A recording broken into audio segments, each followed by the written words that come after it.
नमस्कार दर्शकबिनहरू, स्वागत छ तपाईहरु सम्पूर्णलाई युट्युब च्यानलमा रिभ्युजको नयाँ भिडियोमा। दर्शकबिन, आजको यस नयाँ भिडियोमा हामी तपाईहरुलाई उपकार लघुवित्त वित्तीय संस्था लिमिटेडको शेयर सम्बन्धी डिटेल एनालाइसिस दिनेछौं र यस कम्पनीको सेकेन्डरी मार्केटमा चाहिँ आजबाट कारोबार सुरु भइसकेको छ र यस कम्पनीको चाहिँ शेयर प्राइस कतिसम्म पुग्ने छ र आजको दिनभरि यस कम्पनीको कारोबार चाहिँ कति भयो र यस कम्पनीको लेटेस्ट ट्रान्ज्याक्सन प्राइस कति रहेको छ जस्ता कुराहरु चाहिँ आजको यस भिडियोमा हामी समावेश गर्नेछौं। त्यही भएर भिडियोलाई अन्तिमसम्म र साथ दिनु होला र यस कम्पनीको आईपीओ शेयर चाहिँ होल्ड गर्ने अथवा सेल गर्ने त्यस सम्बन्धी पनि हामी तपाईहरुलाई चाहिँ केही जानकारी दिनेछौं। त्यही भएर भिडियो एकदमै जानकारीमूलक हुनेछ। भिडियो चाहिँ अन्तिमसम्म हेरेर साथ दिनु होला। सो दर्शकबिन, भिडियो सुरु गरौँ।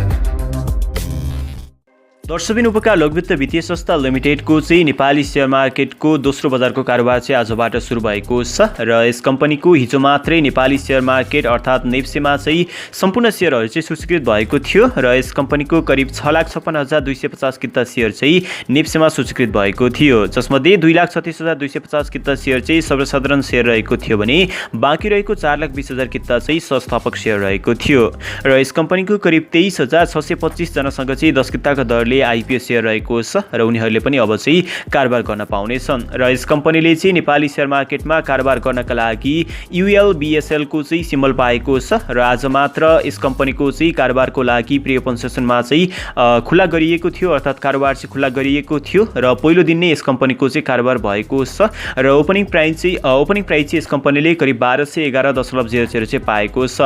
जबकि यस कम्पनीले चाहिँ ओपनिङ रेन्ज 403.91 देखि लिएर 1211.73 सम्मको चाहिँ पाएको थियो र पहिलो कारोबार नै भयंकर गरेको यस कम्पनीको चाहिँ माग अहिले एकदमै बढेको छ र बिस्तारै चाहिँ यो कम्पनी पनि शेयर प्राइस चाहिँ एकदमै हाई हुने चाहिँ चान्स रहेको छ र आज नेप्से डिक्लाइनको अवस्थामा रहेको थियो र करिब 15 अङ्कको चाहिँ नेप्सेमा गिरावट आएको थियो र 2200 को आसपासमा चाहिँ नेप्से रहेको छ। तर यो उपकार लघुवित्त वित्तीय संस्था लिमिटेडको कारोबार चाहिँ एकदमै राम्रो देख्न सकिन्छ र यस कम्पनीको चाहिँ आज दिनभरि चाहिँ 4वटा कारोबार चाहिँ सम्पन्न भएको थियो र प्रत्येक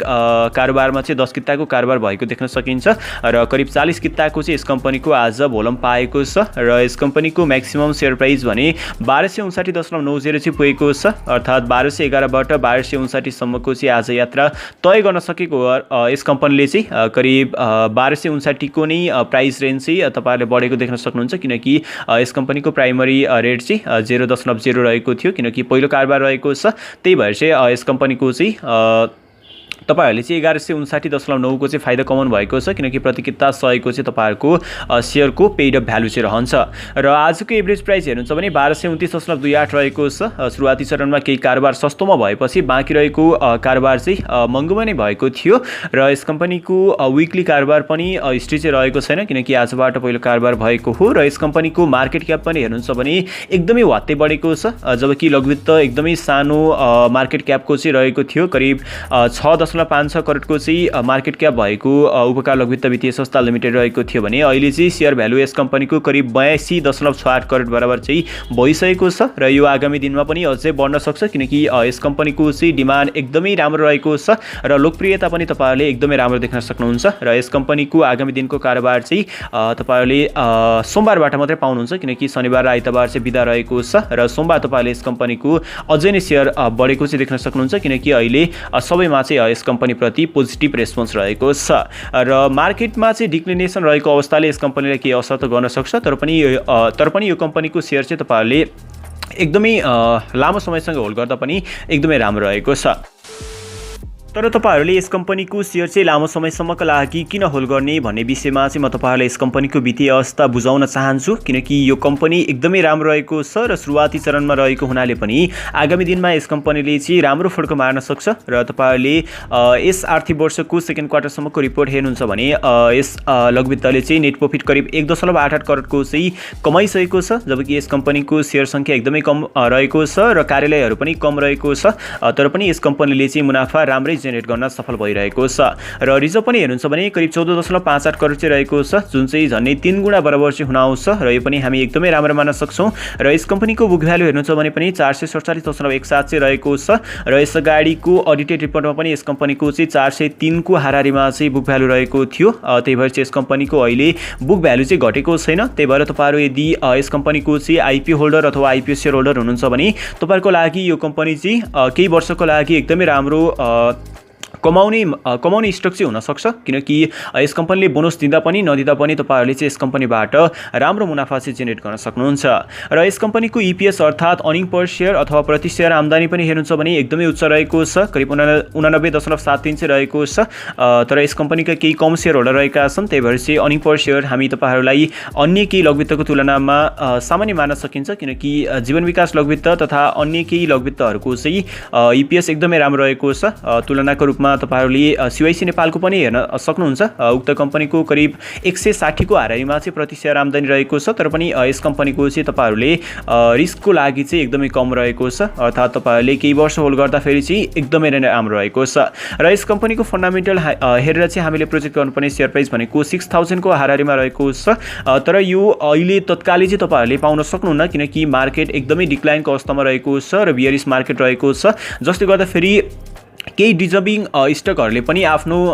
मार्केट भ्यालु अथवा मार्केट प्राइस चाहिँ पाइरहेका छैनन्। त्यसको उदाहरण चाहिँ तपाईहरुले नेस्टो लघुवित्त पनि हेर्न सक्नुहुन्छ र जाल्पा लघुवित्त पनि हेर्न सक्नुहुन्छ र उक्त स्टकहरूको प्राइस पनि 3000 को आँकडा पनि पार गर्न सकेको छैन, जबकि नेस्टोले त पार गरेको थियो, त्यही पनि डिक्लाइनको अवस्थामा रहेको छ। त्यही भएर चाहिँ तपाईहरुले अहिले माग एकदमै कम रहेको छ बजारमा, तर अहिलेको अवस्थामा चाहिँ तपाईहरुले उक्त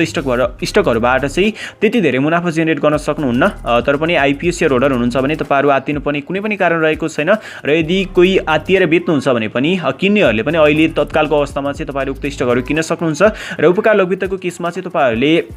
लङ टर्मको लागि नै होल्ड गर्नु होला, किनकि यस कम्पनीसँग एकदमै कम शेयर रहेको छ र आगामी दिनमा यस कम्पनीले चाहिँ अझै नै आफ्नो शाखाहरू बढाउने र पुँजीहरू चाहिँ बढाउने चाहिँ लक्ष्य राखेको छ। त्यही भएर यस कम्पनीले चाहिँ बोनस शेयरहरू पनि तपाईलाई दिन सक्छ र मिलेसम्म राइट शेयर पनि निकाल्न सक्छ। त्यही भएर चाहिँ तपाईले यस कम्पनीबाट चाहिँ राम्रो मुनाफा जेनेरेट गर्न सक्नुहुन्छ र यस कम्पनीको एनपीएल पनि हेर्नुहुन्छ भने 2.02 को आसपासमा चाहिँ रहेको छ र यो पनि केही सुधार हुन आवश्यकता छ। त्यही पनि तपाईले यसलाई खतराको रूपमा चाहिँ लिन सक्नुहुन्न, किनकि 1% 2% भनेको प्राय फाइनेन्शियल इन्स्टिट्युसनहरूको चाहिँ एनपीएल हुने नै गर्छ। त्यही भएर यो चाहिँ राम्रै मान्न सकिन्छ र यस कम्पनीबाट तपाईहरुले बोनस शेयरको पनि एकदमै आश गर्न सक्नुहुन्छ। यसै पनि हामीले अहिले नै एक्सपेक्ट गर्ने हो भने पनि 100% सम्म चाहिँ यस कम्पनीले बोनस शेयर दिन सक्छ, किनकि यस कम्पनीसँग एकदमै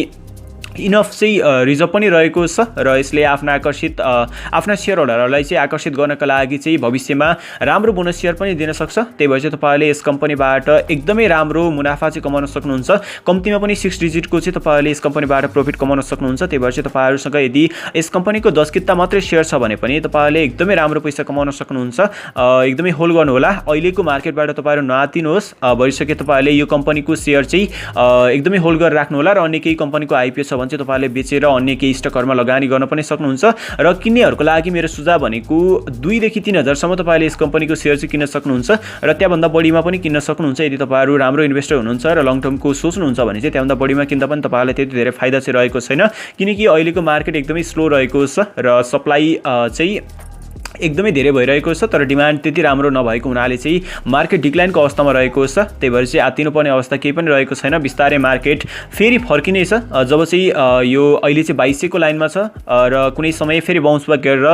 चाहिँ 2800 को आसपासमा मात्रै पुग्यो भने पनि यो स्टकहरुको भ्यालु चाहिँ तपाईहरुले सोच्न नसक्ने चाहिँ हुनेछ। त्यही भएर चाहिँ म तपाईहरुलाई झुट्टो आश्वासन त दिँदिन, त्यही पनि तपाईहरुसँग चाहिँ आइपिओ छ भने लघुवित्तहरुको आइपिओ चाहिँ एकदमै राम्रोसँगले चाहिँ होल्ड गरेर राख्नु होला र सर्ट टर्ममा चाहिँ तपाईले बेच्ने चाहिँ भुल चाहिँ नगर्नुहोस्, किनकि तपाईहरुको जम्मा 1000 रुपैयाँको लगानी हो। तपाईहरुको लगानी डुब्ने कम्पनीहरु प्राय चाहिँ नेप्सेले एप्रुभ नै गर्दैन। त्यही भएर चाहिँ तपाईहरु नातिकन उक्त कम्पनीहरुको चाहिँ शेयर लङ टर्मको लागि चाहिँ होल्ड गर्नु होला र आगामी दिनमा हामी यस कम्पनीको एनालाइसिस लिएर आउने नै छौं। र आजको भिडियो तपाईलाई कस्तो लाग्यो, यदि मन पर्यो र जानकारीमूलक लाग्यो भने चाहिँ कृपया यो भिडियोलाई आफ्ना साथीभाइहरुसँग पनि शेयर गरिदिनु होला र यस्तै नेपाली शेयर मार्केट र आइपिओ सम्बन्धी जानकारी चाहनुहुन्छ र जानकारीमूलक भिडियो हेर्न चाहनुहुन्छ भने चाहिँ हाम्रो युट्युब च्यानल मापी रिभिजलाई सब्स्क्राइब गरेर साथ दिनु होला र साथमा रहेको बेल आइकनलाई पनि दबाउन चाहिँ नभुल्नुहोस्। सो दर्शकबिन, Thanks for watching this video.